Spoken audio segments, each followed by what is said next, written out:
is it didn't matter. It didn't matter what color you were. It didn't matter what language you spoke. It didn't matter what neighborhood you were from. It didn't matter. And none of that mattered. The only thing that mattered is, can you DJ? Can you b-boy? Can you MC? Can you make beats? At the end of the day, that's what mattered. It was the same with skaters. Someone once told me that skaters don't like anybody except skaters. You know, unless you can skate. It didn't matter if you were from the north side. It didn't matter if you were what color you were again. None of that stuff mattered. All that mattered was, can you do what's required of the culture? And I think in hip hop, it broke down those barriers. And I know for me, it broke down a lot of barriers. I was from, growing up, I stayed primarily most of the time on 84th and Justine, which is my grandmother's house.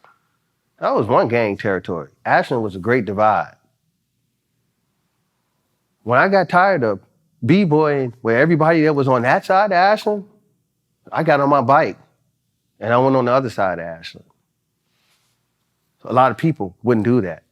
And what was funny was that's where I met some of the greatest people in my life, on the other side of Ashlyn. They were, you know, great b-boys. I mean, they had a garage and it was laid out. They called it the Roxy. Had Christmas lights in there, man, paneling all on the floor. The b-boy, I was like, this is heaven. These guys over here don't know what they're missing. But what was funny is, even as a youth, exploring hip hop from that perspective, my friends from the Foster Park area would walk me to Ashlyn and be like, all right, man.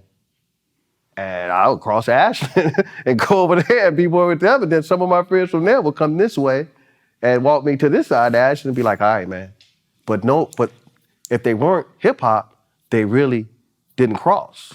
And it was understandable because of the gang structure in Chicago, where, you know, this person might have gotten a beef previously with this person, or this person's brother may have been affiliated, so, you know, that connects him in some type of way. But for me, what was great about hip hop is those barriers didn't matter to me.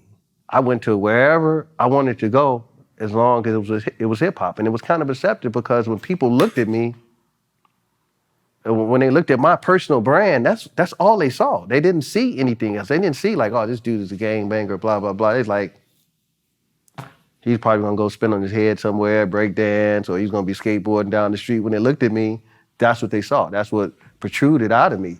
And that allowed me the freedom to be able to go all over. It was great.